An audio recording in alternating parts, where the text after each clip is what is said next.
I don't know whether I should say welcome to Tasmania or thank you for having us in Tasmania. How about both? It's a beautiful day here in Launceston, if a bit chilly. It's a cracker. What matters to voters here? It's a working class area, working class seats.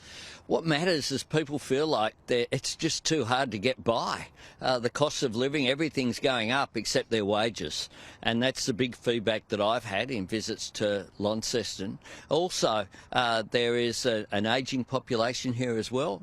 They're very concerned about the aged care crisis and that we deal with the recommendations that are there. From the Royal Commission of making sure we get a nurse in every nursing home, making sure we have better wages, 215 minutes of care for aged care residents, and the basics of better food and nutrition. Do you need to lose an election before you win one as leader? Not at all. The last two Labor leaders who won from opposition, Bob Hawke and Kevin Rudd, didn't lose an election. They won at their first try. So too, by the way, did Scott Morrison and Malcolm Turnbull as well. Are you mopping up Bill Shorten's mistakes, winning these seats back for the Labor Party? I'm running my own agenda here. I'm running on a positive agenda about who I am and a better future for Australia. But we have learnt some of the lessons of 2019, 2016 and indeed of our time in government.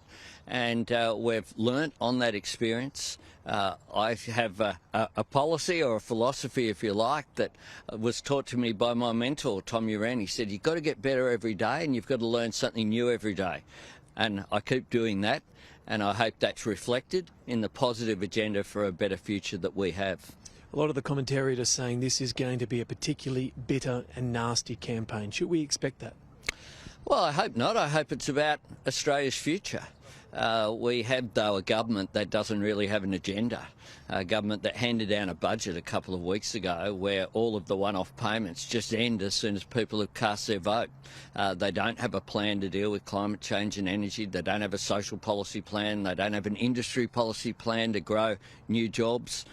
We've got quite an exciting agenda in all of those areas, and we'll be advocating that positive agenda over the coming weeks. It's early days, and the last question from me. When do we start to find out more about your team? When will we learn key ministers, if you're elected, who they'll be, Defence, Home Affairs? Oh, look, I'd expect that everyone will be in the job that they currently hold. I'm very happy with the team. That's my starting point, and I'm very proud of the team that I lead. It's a mix of experienced people who've served in high office. I've been a Deputy Prime Minister.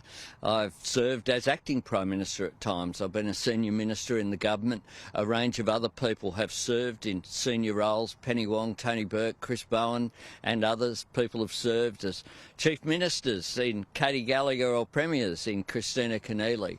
But also we've got new people who've come through, like Terry Butler, who haven't served as ministers in the past. And so I think it's a really good mix, and we're ready. We're ready for government. We've been working hard on the policy plans we've been waiting for. The fourth quarter, as I've called it, we're now in time on in the fourth quarter. The wind's at our back, and I hope that it takes us to a win on May 21. It's early days for questioning, but thank you very much for being generous with your time. Thanks very much, Jonathan.